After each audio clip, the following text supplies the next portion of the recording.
Buried in a small Kansas library were films nobody knew existed, footage of World War II factory workers, small-town parades from 1947, local newsreels that had never been digitized.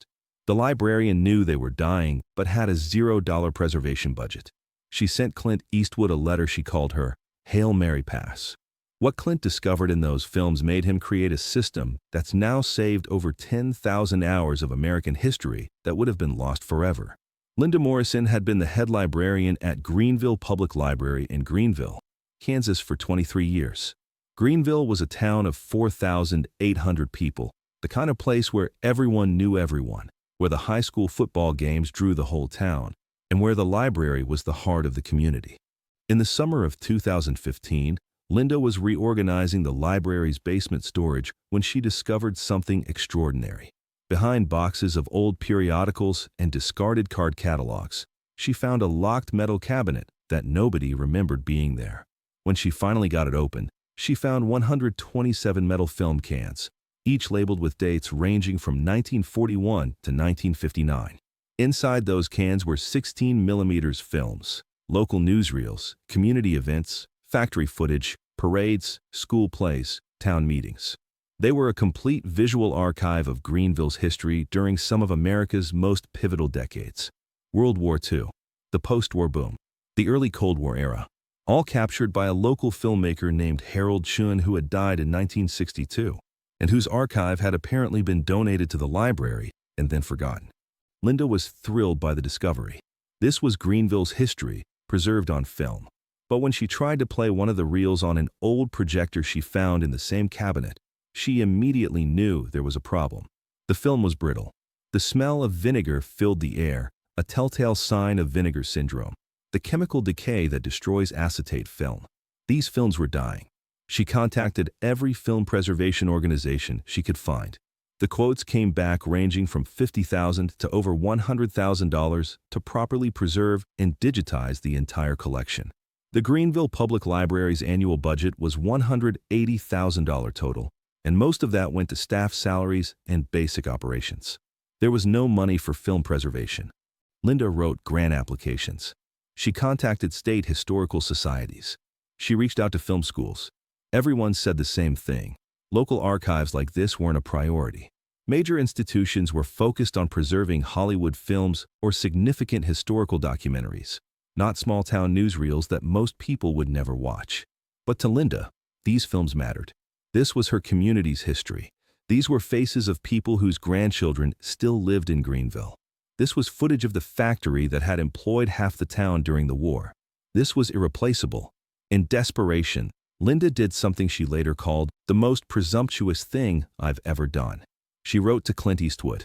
She'd read that Clint had a personal interest in film preservation and had donated to the Academy Film Archive. She knew it was a long shot. What would a Hollywood legend care about some forgotten newsreels in rural Kansas?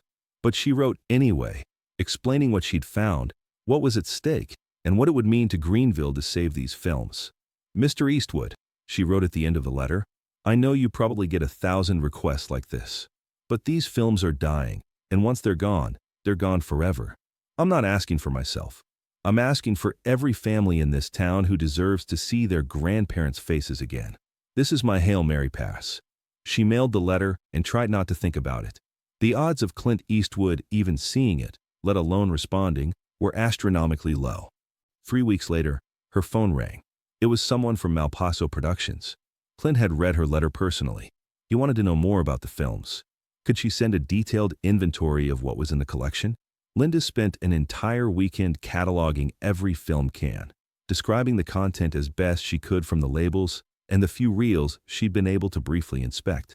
She sent the inventory to California and waited. A week later, the phone rang again. This time it was Clint himself. Ms. Morrison, I've been thinking about your films. I'd like to come see them. Would next Tuesday work for you? Linda thought she'd misheard. You want to come here? To Greenville. I need to see what we're dealing with. And I want to understand why these films matter to your community. I'll fly in Tuesday morning if that works. The following Tuesday, Clint Eastwood arrived in Greenville, Kansas. He didn't bring a film crew or publicists.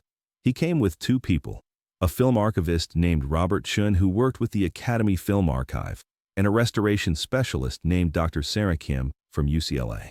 Linda gave them the whole story, how she'd found the films, what condition they were in, what they depicted. Then she took them down to the basement and opened the metal cabinet. For the next 6 hours, Clint, Robert, and Dr. Kim carefully examined the films. They set up a light table and reviewed film strips with magnifying glasses, assessing the damage, identifying which films were in the worst condition, which could be saved. "This is significant," Dr. Kim said after the first hour. "This isn't just local interest. This is genuine historical documentation.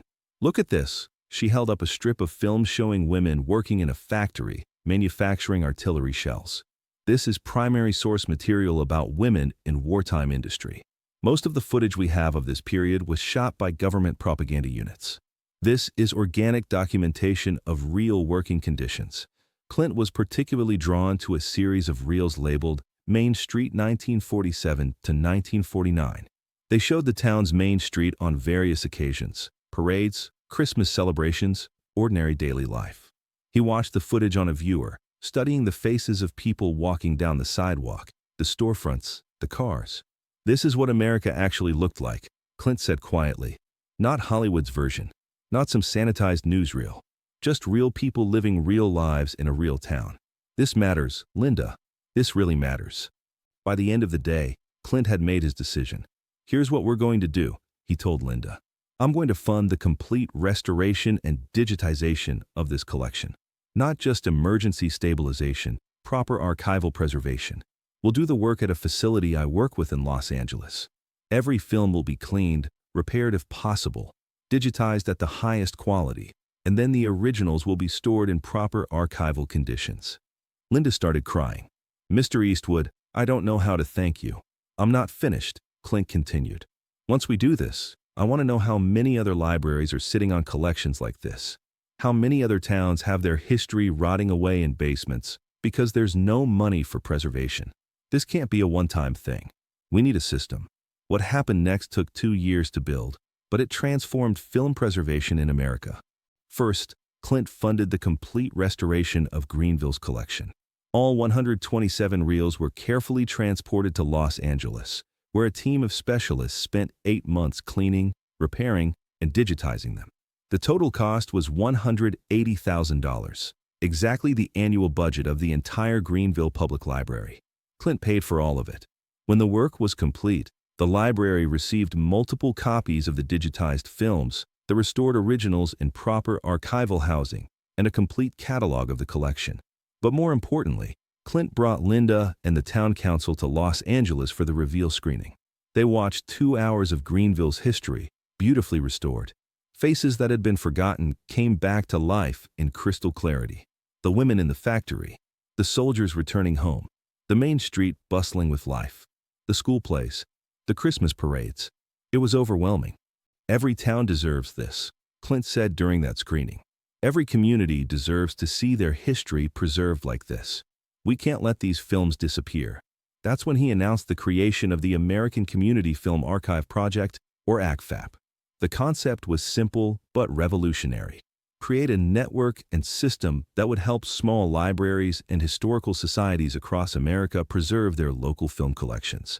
Clint funded the project with an initial endowment of $5 million. The ACFAP would work like this. Libraries could apply to have their collections assessed. If the collection met certain historical significance criteria, ACFAP would coordinate and fund the preservation work. The restored films would then be made freely available online through a centralized database, ensuring that these pieces of American history would never be lost again. But Clint went further. He didn't just want to save films that had already been found. He wanted to find the films that were still hidden, forgotten in basements and storage units across America. ACFAP launched a nationwide outreach campaign, working with library associations and historical societies to identify potential hidden collections. They created guides teaching librarians how to safely handle and assess old film collections. They established a network of regional preservation facilities that could properly store and work on these materials. The response was overwhelming.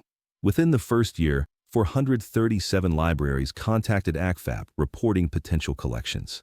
The project team traveled across America, assessing archives, prioritizing preservation work based on historical significance and condition urgency. By the end of year 2, ACFAP had preserved collections from 89 libraries in 34 states. They digitized over 10,000 hours of footage: factory workers, small-town life, local events, parades, school activities, community meetings. Footage that represented authentic American life from the 1920s through the 1970s, all of it preserved and made freely available online. Film scholars started using the database for research. Historians discovered footage they didn't know existed. But most importantly, regular people found their own history. A woman in Ohio discovered footage of her grandmother, whom she'd never met, working in a defense plant during World War II. A man in Montana found film of his father playing high school football in 1952. Families reunited with memories they thought were lost forever. The database became a sensation not just among researchers, but among regular people searching for their roots. The ACFAP website received millions of visits. Local news stations did stories about residents discovering their town's forgotten history. The project inspired similar preservation efforts in other countries. But perhaps the most significant impact was this: ACFAP changed how America valued local history. Before ACFAP, if a small library found a film collection, they often had no idea what to do with it and no resources to preserve it. Now there was a system, a network, a way to save it. The hidden history in America's basements and storage units finally had value. Linda Morrison became a spokesperson for the project, traveling to library conferences to talk about the importance of preservation and to teach librarians how to identify and care for film collections. She always told the story of sending her Hail Mary Pass letter to Clint Eastwood. "I wrote that letter expecting nothing," she always said. "I thought maybe, if I was incredibly lucky, I might get a donation to help with preservation. What I got instead was a movement." Clint didn't just save Greenville's films. He created a system that saved the history of hundreds of communities. That's the difference between charity and vision. In 2019, ACFAP held its first annual summit in Los Angeles, bringing together librarians, archivists, and historians who'd worked with the program. Clint attended and spoke to the group. When Linda wrote to me about those films in Greenville, she said they were dying, and once they were gone, they'd be gone forever, Clint told the audience. That's true of all these films. Every collection we don't save is a piece of America that disappears. These aren't just old newsreels. These are faces, voices, lives, communities. This is who we were. And if we don't preserve it, how will future generations know where they came from? He paused, then added something that surprised everyone there. "My own father worked in factories during the Depression and the war. I have almost no photos of him from that time, no recordings of his voice. If someone had filmed him at work, and if that film had been preserved, I would give anything to see it." That's what we're giving people through this project. We're giving them the chance to see their families, their communities, their history. That matters more than any Hollywood film I've ever made. As of 2024, ACFAP has preserved collections from 312 libraries across 47 states. They've digitized over 15,000 hours of footage. The database contains over 3 million individual clips, all searchable, all free to access. Film schools use it for research. Documentary filmmakers source footage from it. But mostly, regular people use it to find their history. The project costs about $3 million a year to operate, funded primarily through Clint's initial endowment and subsequent donations from foundations and individuals inspired by the mission. Multiple corporations have become sponsors. Several states now contribute funding to help preserve collections within their borders. Linda Morrison retired from the Greenville Public Library in 2022, but she remains active with ACFAP as a consultant. The Greenville collection she discovered is now one of the most viewed collections in the entire database, with over 500,000 views from people around the world who want to see what small-town America looked like during the 1940s and 1950s. Every time someone watches that footage, Linda says, every time someone finds their grandparents' faces in those films, it confirms that what we saved matters. Not just to Greenville, but to everyone who wants to understand the real America, not the Hollywood version. The legacy of Linda Morrison's letter isn't just the films that were saved. It's the recognition that local history matters, that community memory deserves preservation, that the faces and voices of ordinary people are as important to save as those of presidents and celebrities. Clint Eastwood could have written a check to help one library. Instead, he built a system that's preserving America's hidden history, one small-town collection at a time. He proved that sometimes the most important thing someone with resources can do is not just solve one problem, but create a solution that keeps solving problems long after they're gone. Today, somewhere in America, a librarian is opening a storage closet and discovering a metal cabinet full of old film cans.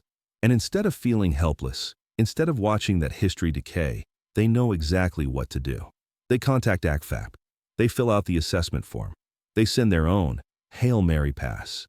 And because Linda Morrison sent her letter, and because Clint Eastwood turned it into a movement, that history will be saved. If this story of hidden treasures rescued from decay, of one letter that became a preservation movement, and of valuing ordinary lives as much as extraordinary ones moved you, make sure to subscribe and hit that like button.